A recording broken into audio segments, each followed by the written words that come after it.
So hello, my name is Adam Bean and welcome to the 77th edition of Airhacks TV. And today we have lots of topics because we had a super Javaistic attendee who asked many well formulated questions, which are very short. So let's switch to the topics. So the first one is the end of Whitefly Swarm and Thorntail. So the Thorntail is the previous name of Thorntail is actually Whitefly Swarm, and it was end of life, so it's no more available. And I wrote a short article about that because it was one of the recurring questions on Airhacks TV, and I got also a lot of questions from my clients. What's my opinion about Whitefly Swarm and Thorntail and so forth? And what I observed at the beginning, there was a huge interest in Whitefly Swarm and Thorntail, and clients ask me now, what's my opinion about Whitefly and what is it good for? And the hope was that the Thorntail or the Whitefly Swarm is going to be significantly smaller and faster than Whitefly. What was actually not the case, because Whitefly was it's actually amazing server. It is fast and already small, and Thorntail was a little bit smaller, but not not half of the size of Whitefly. And at the end of the day, you needed, I would say, 50% of the Jakarta E APIs anyway, like JAX-ORS, transactions, JPA, and JSONB and JSONP, sometimes bin validation, so you end up having a lots of APIs anyway. So there was not a huge difference to Whitefly. So, but there was one difference, key difference, and this was that for actually unknown reasons, Thorntail and Whitefly, and Whitefly Swarm had way better microprofile support than Whitefly had, what I never got, because both were Red Hat. So Whitefly was the full server, and Thorntail was the the how to call it, the stripped down or the optimized version. And Whitefly only came with a subset of the microprofile APIs. For me, it was a little bit artificial almost, because in some project we just added the APIs with a small RAI, and it just worked out of the box. So for me, it is not surprising at all that Thorntail or Whitefly Swarm are end of life. So we talk about that on Airhacks TV multiple times. And what you shouldn't forget, we have also Quarkus. And Quarkus is actually a huge optimization, not only comparing it to Whitefly, comparing to servers even like Jetty or Tomcat. And in this article, I also linked to, for instance, my investigation on YouTube comparing Quarkus to Tomcat or Jetty. So, and you see that there's actually the difference between Quarkus and Thorntail and Whitefly Swarm and Whitefly was not that significant, but Quarkus and Whitefly, it is significant. And Quarkus is for me like a rethinking completely how microservices in Java are shipped and deployed. And for me, Thorntail or Whitefly Swarm was more or less like, I would call it half-ass optimization, where you would like to optimize something, but not to change a lot, and the Quarkus is a huge step forward in my eyes. So now what it means is no more questions about Thorntail and Whitefly Swarm on the show, because it was end of life. So the answer is going to be forget about Thorntail and use Quarkus if you are if you're using a subset of Jakarta E. If you use the more or less 80% of Jakarta E, just go back to Whitefly, and there will be not a significant difference in speed and memory consumption.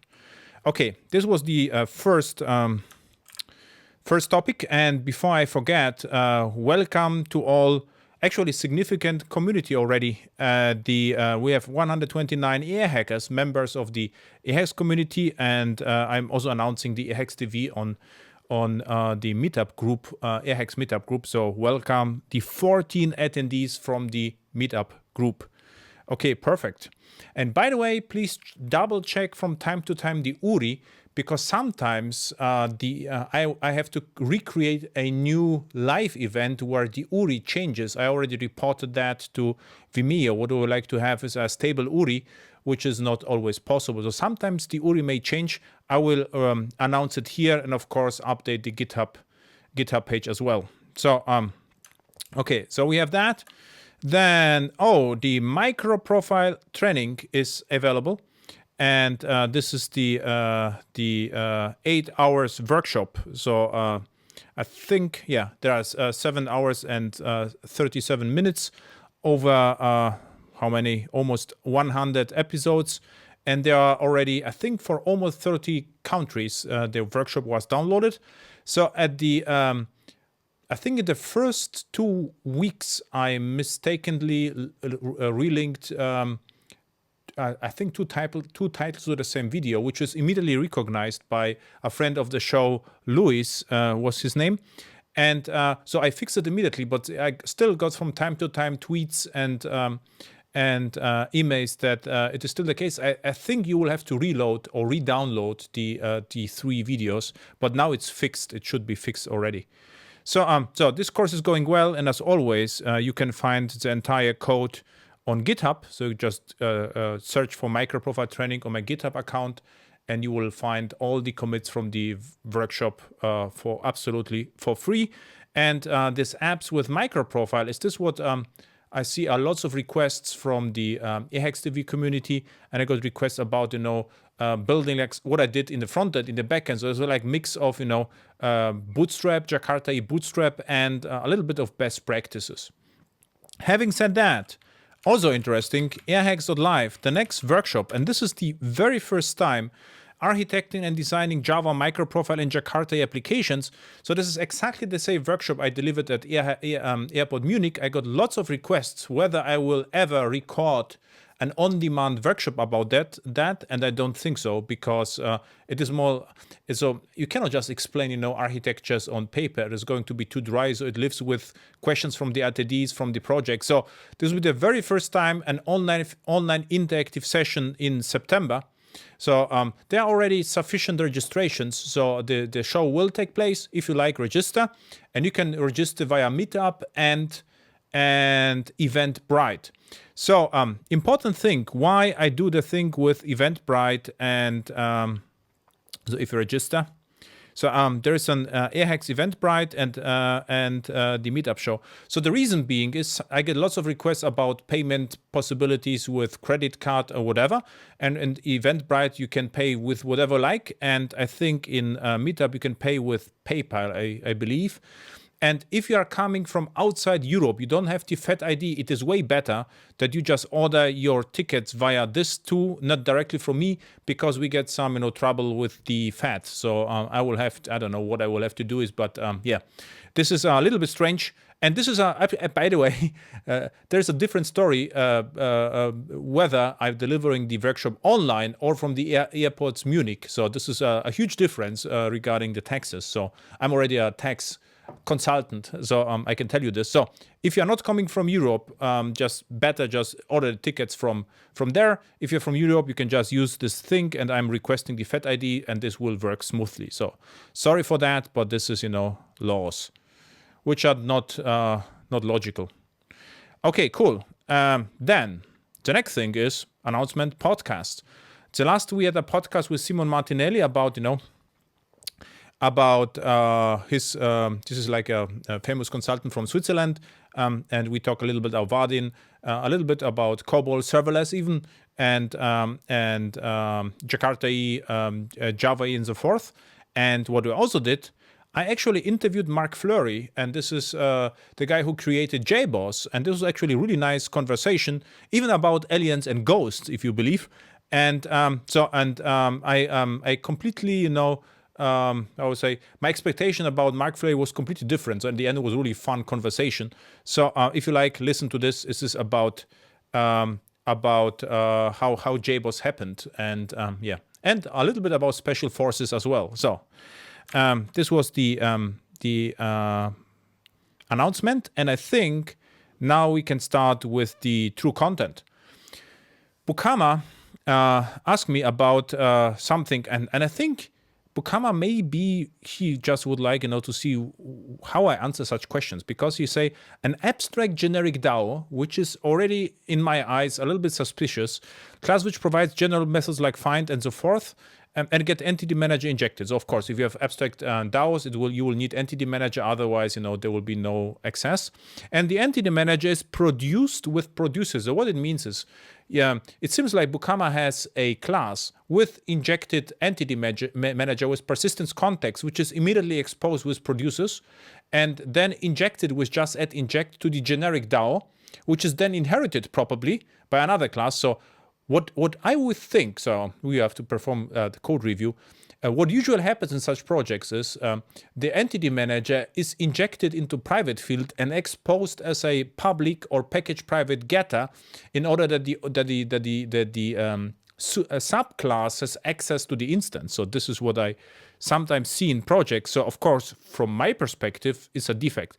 And he asked me, whether he should use Archillion to test that. And I don't think so. So there is an ancient article. If you search for Adam Bin and unit testing, so it is 9 years old. And I still use the same approach. And by the way, there's another workshop called Java E testing. So if you are interested, this is airhacks.io. That's the webpage, and there should be a Java E testing workshop. It's 7, but it's still up to date. And the entire workshop, I showed you how when to use Archillion and when not, and how to test such cases. And I believe you also will get the repository. So I always so you don't have necessarily, the Java E testing GitHub repository is also free, so you can just look it up, so you will see the code examples. Now, what you see here is, and strangely, the code is not very well formatted, but it was an old Oracle article, so the formatting get lost. What you see here is what happens a lot. So I'm just creating the class under test. I mock out the entity manager. I'm injecting the entity manager to this, and I don't need Archillion. It's way faster. So Archillion I'm only using for special cases. And if you think about that, you actually don't need transactions because the entity manager exposes transactions. So what I do is entity manager get transaction, I think is the method. So I get the transaction back, and they can just control transactions. Actually, a week ago, we had an online call, as a consulting call, how to test entity managers, and developers were really happy that you can just directly use the entity manager for testing without any additional frameworks. So this what I will advise to you is this: you instantiate the subclass, inject the entity manager just by setting the package private field, because usually they're in the same package, unit test in the production class. Then you can fetch from the entity manager the transaction, and with the transaction, the transaction object, I think this is entity transaction. Java doc entity transaction. Let's see. And entity transaction. This is exactly the class. And then you can call begin and commit. Is that simple? So you will have to, I think even you will get the same amount of code with Archillion and without Archillion. So, right. I try not to use Archillion for such simple cases because it costs me performance. It takes some time until it loads everything. I have to configure Archillion, and without Archillion, it's just that simple.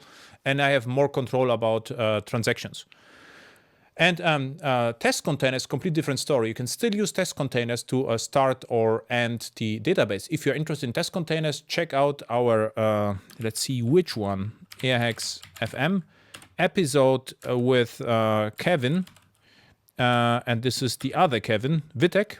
Test containers, unit integration system, load and stress testing. So we had an entire episode exactly about that. Okay, so I think it is well covered, but interestingly, there is some follow-up stuff regarding serialization, so stay tuned. So first, then Emily Jiang listened to the previous episode, and we discussed the bulkheads, and she told me that the scope of bulkhead is in MicroProfile is not defined. So yet it is going to be defined, but it's not defined yet. So what it means is whether we get one thread pool per annotation or one thread pool for all annotation instances is this up to the implementation, so it is not specified. It is going to be clarified in the future MicroProfile version, like the version 4.0. By the way, Emily is going to be one of the next guests, and actually the episode is already recorded. I only have to find time, to edit that, and I will publish the episode as soon as possible about future of MicroProfile, and we'll also talk about the bulkheads. Okay, so now Alexei Malkovsky asked me master detail relationship between two entities, and as I understood, Alexei would like just to expose the master without bothering with the detail. How to do that? So if this is JSONB, what you can do, you can just JSON-B, not JAX-B, JSONB. You can just mark the relation with transient. You can do the same with JAX-B, so not a problem at all. And what you can also do, if this is a common case, you could even invent your own annotation and create your own strategy, which we only serialize what you like. So this is what you can do out of the box. And it says, okay, I can treat DTO without this details entity, or I can just set it to null when it's out of transaction scope. What do you do in the similar situation? Yeah, in similar situation, I would just put annotation, transient on the link, and then this is not going to be deserialized. Exactly. Setting it to null is a little bit dangerous, because null could also mean, it doesn't exist. And if this is very common to your project, I would create my own serialization strategy, or I don't know which server you are using, whether it is already JSONB capable or not. You can always, what you can do, you can use message body reader and writer, so you can actually implement your own serializer and deserializer. And implement means, just take a look at YouTube, I also did it, so it's not a big deal. So you get the stream from the server, and you will have to use a serializer of your choice and deserialize that. So if this is the common case, I will probably invent my own annotation and annotate whatever I like, which is not going to be serialized and deserialized.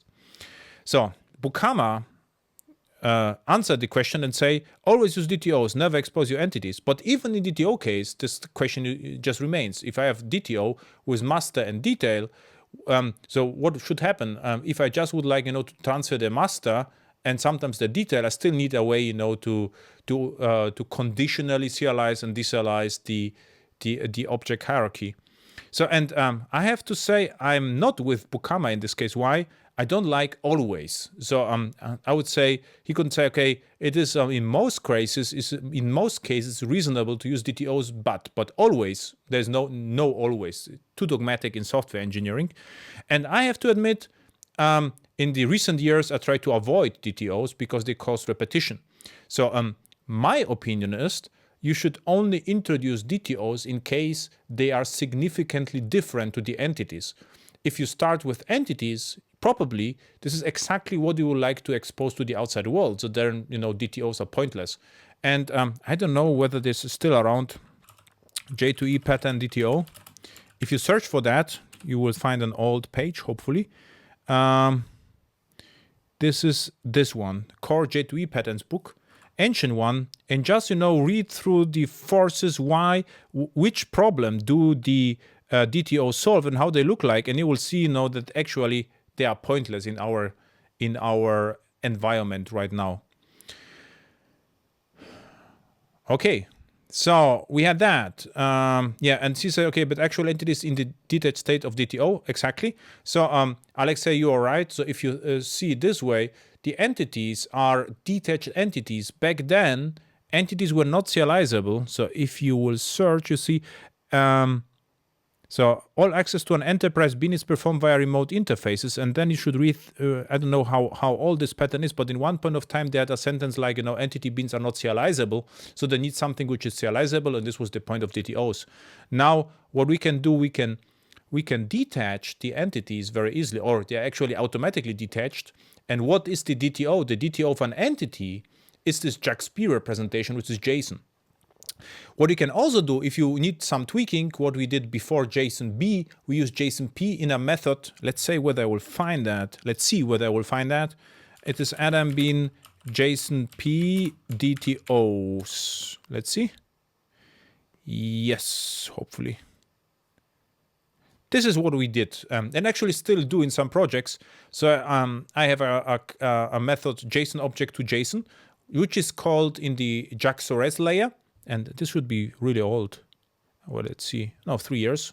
Oh, almost 4 years. So it is old.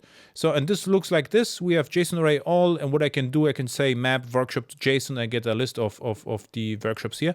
So this is what I do still do in lots of projects, and in Java EE8 and of course Quarkus, MicroProfile, and so forth. I can use just JSON-B. So sorry, Bukama, I'm not entirely with you, but I hope it's okay. I mean, this is discussion. And if you are not Bukama, let's do it this way. If you're absolutely not, if you are not with me and you're completely against my opinion, I will invite you to my podcast, so then we have 1 hour to discuss that. So this is my solution to the problem. So yeah, but you expose your database structure and most information not needed to the API. This is the question whether it's not needed, because the information, the database is can be needed actually. In the fresh recent project, what we did, we whatever was in the database, we needed exactly that was in the database and outside. So you can actually just use database, and especially in microservice environment, the database is written in the way which is actually needed outside. So yeah, of course, sometimes you would like to hide, depending on the role, several fields or columns, but usually you would. Why you should model, database in that way that it exposes data which is not needed to the outside world. So it can happen in legacy projects where the database is used by multiple applications, but this is not the case in more recent architectures. Okay, I think, Alexei, you're discussing with Bukama. So we already discussed that. So at the end of Whitefly, Swarm, and Thorntail, we discussed this as well. And now I get one question from Twitter. And this is the Mr. Aviles tree. And try, I took a look, let's see. This is one of the fittest AirHacks attendees ever, I think. Take a look. So as you can see, the Mr. Tree looks like serious triathlon. I think trees, triathlons, look at this. So it's crazy. So, and this is, lean like Quarkus microservice. Okay, so now, the question is, I have a couple of Java microservices. This is just, I copied it, tweet over. In prod for 2 years, running on Thorntail and OpenShift. Would you say Quarkus is stable enough to make the effort and migrate them, or just move them back Whitefly? Now it supports MicroProfile. Exactly. So if you are using significant amount of Java EE APIs, even EJBs, JSONs, I would think what I would do, I would just migrate them back to Whitefly. It should be no issue. And then you can still decide to migrate them further to Quarkus. So I would say Whitefly is more similar to Thorntail, or Thorntail is more similar to Whitefly than to Quarkus. Quarkus is stable, but Quarkus moves fast. And in the corner cases, you can get some problems. For instance, in my recent MicroProfile Training workshop, I used the Graal VM. And I use internally like polyglot features which overlapped with Quarkus, but there was absolutely no issue in Whitefly. So yeah, but having said that, I also using Quarkus in production. There were no issues so far, so absolute stable. But if you are, custom to Thorntail and you come from Whitefly, I would just port, one microservice to Whitefly first. So, or I would always actually do this in your case if you're not sure. Just port it to Whitefly, see whether it works, and then port it to Quarkus once again. But if something breaks, at least it works on Whitefly, but not on Quarkus, and they can further investigate the problems. Because Quarkus has smaller tweaks. For instance, there are smaller tweaks required. For instance, in Quarkus, you will have to annotate all classes which are injected. This is not a requirement, on Thorntail, and also not a requirement on Whitefly. So this is what can happen to you. That you just start it on Quarkus and it won't work. And with Whitefly, it will work. So if you're not sure, just try to run it on Whitefly. If you used hollow jars or hollow wars, there should be no issue to run it on Whitefly. So now we get a very eager attendee or viewer. He filed a lots of questions, and everything was 11 hours ago. So let's see. First one. I have two JAX RS endpoints, one producing JSON, one producing XML. The question is why you have two JAX RS endpoints and not two methods with different produces, so MIME types. Is there a generic way to also produce JSON or XML when an error occurs? So the question is, when an error occurs, when the error occurs, I mean, it can only occur on serialization, in the serialization phase. So it happens after the method was called. If it happened before, you can do whatever you like, right? Because if I call, the facade, and the facade throws an exception, I can catch the exception there whatever I like. I can even use an exception which inherits from a web application exception. Let's see whether I did it. Web application exception, whether I wrote a blog post about that. Exactly. This is what I would like to do is, no, not this. There's a better way to do this. What you can, I will probably will have to write a post about that. This was the old way, but you can, let's see this. Oh, something like that. What I usually do, I create my own instance of web application exception. Let's say, business logic, I don't know, not business logic, more like, date is in future exception, right? And this date in future exception inherits from web application exception, which maps itself to status 400, which is bad request. So you can do this. And in this particular case, this exception can render itself in whatever you like. So you have complete control how the error is represented. So therefore you can absolutely do this. But properly what you are asking is what happens in case the error happens during serialization. So it's too late. You can then still create a message body reader or message body writer. Let's see, message body writer. I think this is the JAX-RS class. Yeah, perfect. So what I did here, I created, how old is it? Probably very old. Yeah, 4 years old. So this is what you have to do. You can create a message body writer for article, and then you can decide how this is going to be serialized on disk. And message body writer is, the writing entities back to the client, and reader is reading from the client to the server. And of course, if the error happens here, you could still, create a different formats. The problem is, of course, the client requested, text articles. If you deliver XML, the client is probably not happy, but technically it would be possible. Usually, this is Airhacks TV show, but in my projects, I would not answer the question directly, rather asking my clients why you would like to do it. Sounds like a strange requirement. Okay. So using JPA, it is easy to add tables, relations, and so forth. And the next question is, what about migration scripts? Would I use Liquibase or Flyway? I tend to use Flyway. It is, by the way, very well integrated with Quarkus. And having said that, in some startups projects, we use JPA, which created and deleted the tables entirely. And of course, the data had to be migrated with our scripts, but it was completely managed by JPA. The data was created with JPA, but the initial set of data or the backup has to be restored. In a more larger project or recent project, we use Flyway because it's more direct. Liquibase comes with a little bit of abstraction, which we usually don't need. Therefore, I prefer Flyway DB, well integrated with Quarkus. So one database, several servers. By the way, what I really like from DHPI is the short question. So it's great to answer because I can read it and just answer on the fly. How would you handle the entity manager cache? So if you have multiple distributed, let's say Whitefly or Pyaras, right? And they are communicating with one database. The problem is the cache is not coordinated. So if you use Eclipse Link, there is a feature called cache coordination in on Hibernate. Uses internally EH cache, so you could use both, and the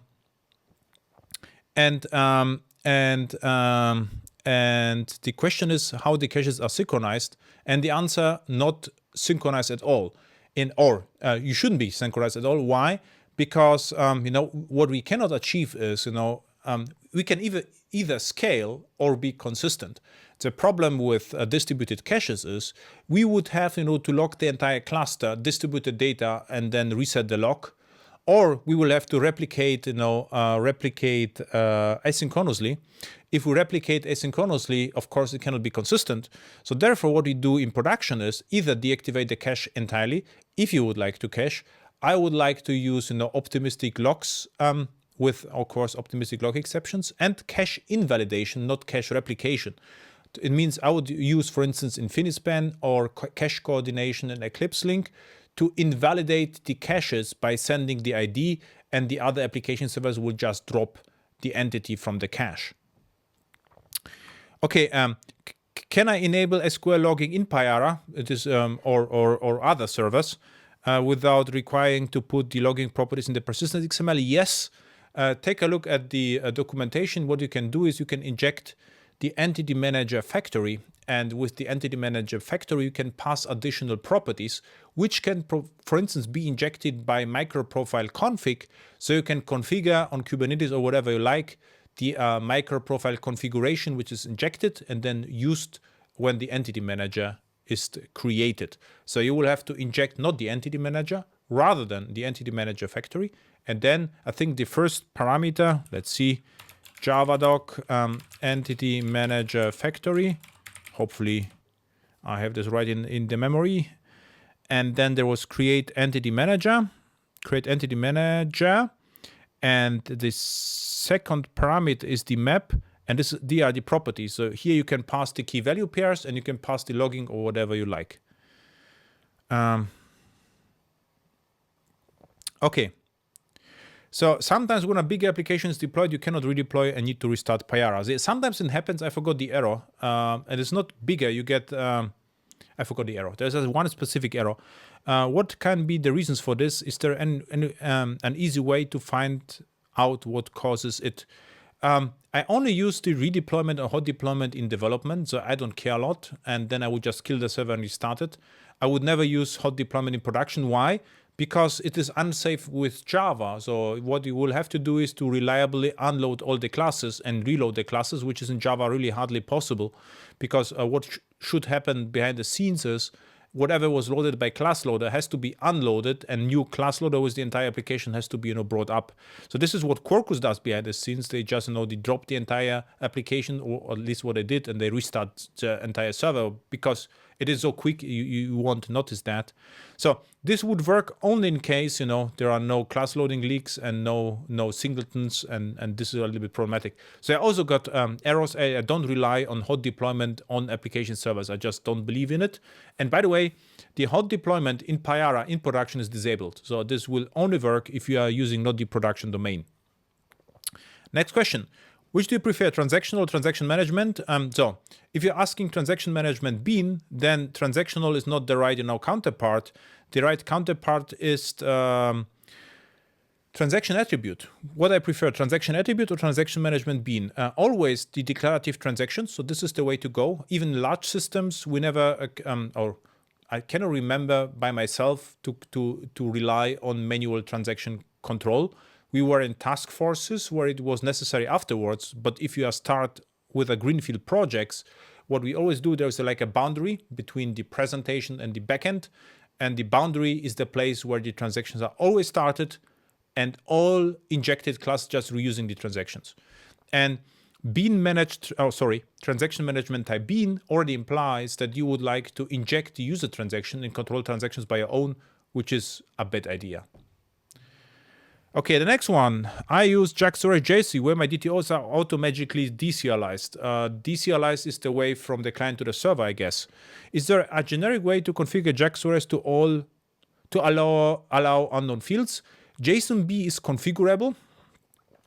So Adam bin JAX storage JSONB, and back then you had exactly.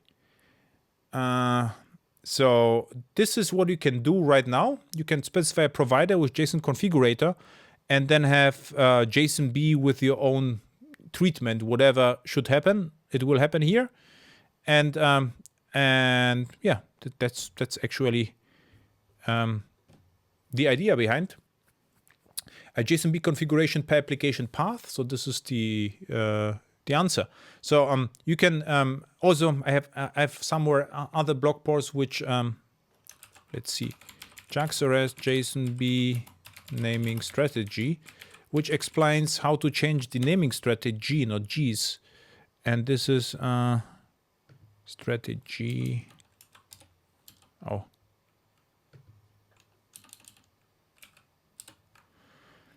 And let's see.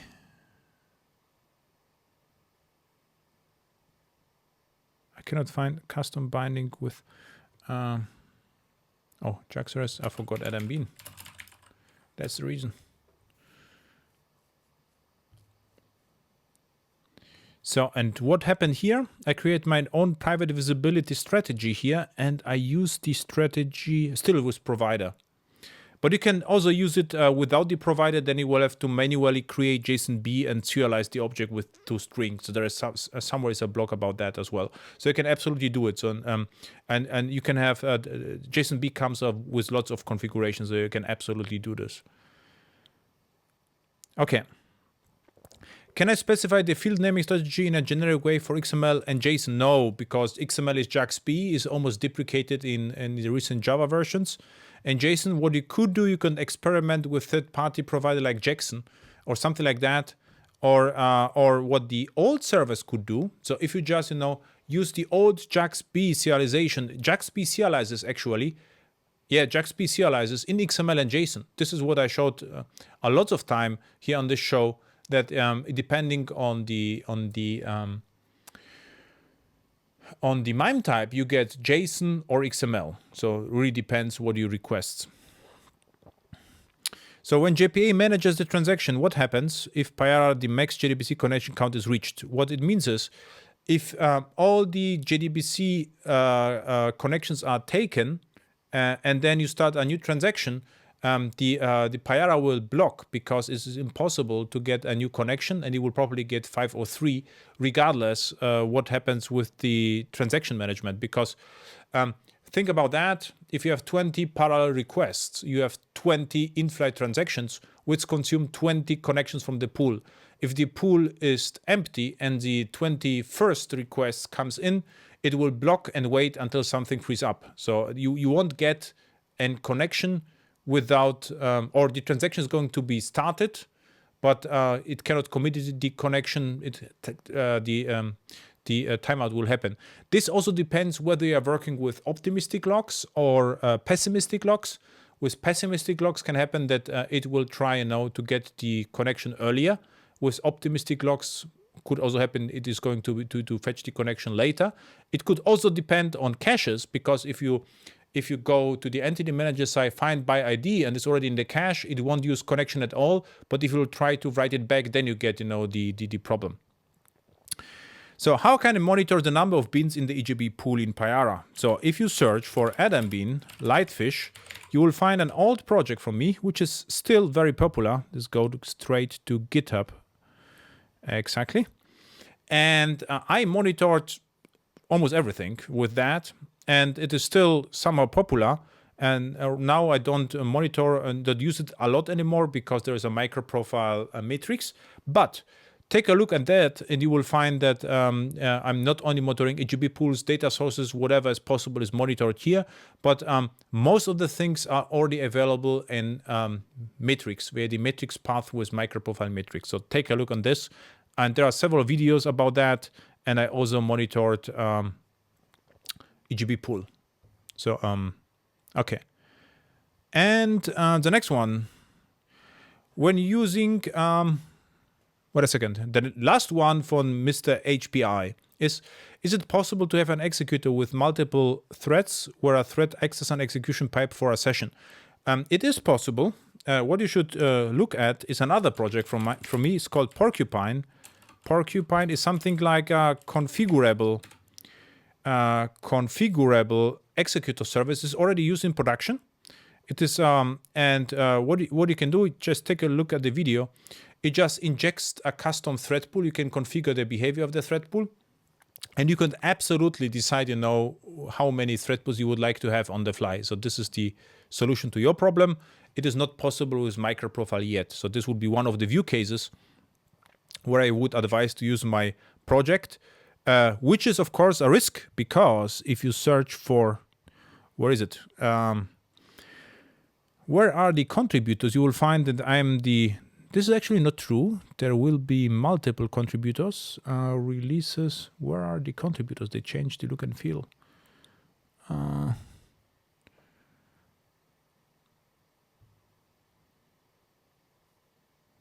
So there are lots, there's just my commits, and the last commit was 4 years ago.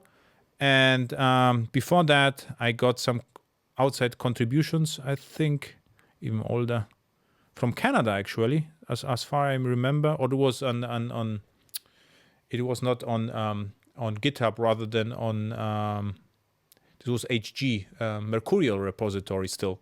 So the project is very old. So take a look at that. And yeah, as I said, I'm the only commit. There's a little bit of risk. If I mistakenly, click on the delete button, it will just disappear from GitHub. Now, so when using MicroProfile metrics to retrieve business metrics, how would you store the metrics to prevent losing metrics data if the server stops and restart? Prometheus. This is the job of Prometheus. So I always use Prometheus for persistence or any other, time series data. And Prometheus is that easy to set up, so no excuses there. Cool. Now, funny story. Mr. Del Porte approached me and said, "Look, I'm able, to ship Spring Boot to Raspi." My answer was, unfortunately, I never did something with Spring Boot, but would be nice if you already are able to ship, Spring Boot to a Raspberry Pi. Quarkus is not far away. Just wrap it with your application, just ship it with Quarkus, and then you can compare both. And the funny story is, if you take a look on his blog, and he's also a nice book about Raspberry Pi, and he just did some performance comparisons between Spring and Raspberry Pi, and he created here somewhere there is a table which compares the Quarkus and Spring Boot startup times, and it's actually a significant difference. As you can see, there's different Pi versions, and you can see Spring jar starts in 34 seconds and Quarkus jars in 9 seconds. So this is a significant difference, and the Quarkus native on PC starts is of course very fast. And so what's funny? So take a look at this on his blog if you're interested in such comparisons. And what's interesting is the following: the reaction. So immediately he got a comment from Dominic, and he says, "Honestly, who cares about sharing of a few seconds in startup time in exchange for lower quality documentation, features, and maintenance?" So having said that, and what I saw is the difference was like 3 times, 3 times faster. But the interesting part is we were said, Java E or Jakarta E or MicroProfile is too bloated, and we need something faster. Now we have something which is, probably the fastest framework on earth, which is with MicroProfile and Jakarta E like APIs. And now we get a question it doesn't have to be that fast. And this reminds me on the discussion about Java. So I started with Java, so the competitor was C++ and C. And I say, okay, Java is way too slow. You cannot just create, something, anything serious with Java. And then Java became faster and faster, and the entire discussion then switched. In one point, I heard, Java is like a system language, and it doesn't have to be that fast.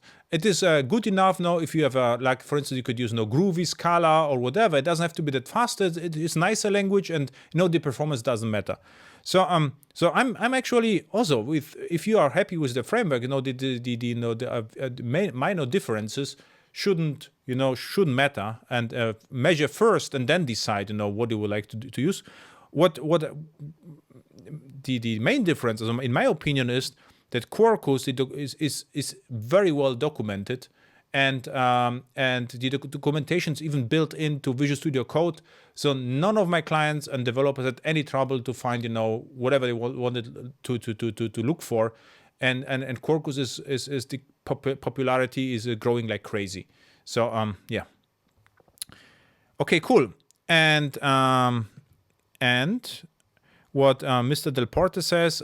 So what happened then is, I sent an email to Mr. Del Porta and say, okay, if you are that far, just check out Helidon, because also a nice framework. And he said, no, I have no time. And then what happened on Twitter? Someone asked the same question. I said, okay, good, I will do it. And now he has some trouble because he asked, there is no something like Quarkus Panache. No, Panache is actually proprietary. In your case, I would just use JPA, stock JPA with Helidon. And by the way, if someone from the audience would like to help Mr. Del Porta, so the web techie, just go and help him.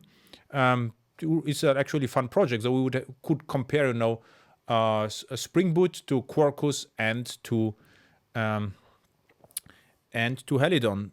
And having said that, I would like just to find my own Twitter feed, because cool. Now this is interesting. Forgot to link to this. So this was like a German magazine, so enterprise called Java magazine, and what they evaluated the popularity of framework. This is interesting because Spring Boot is first, then Spring Framework is this. This is how many readers find the framework interesting, and Quarkus is here.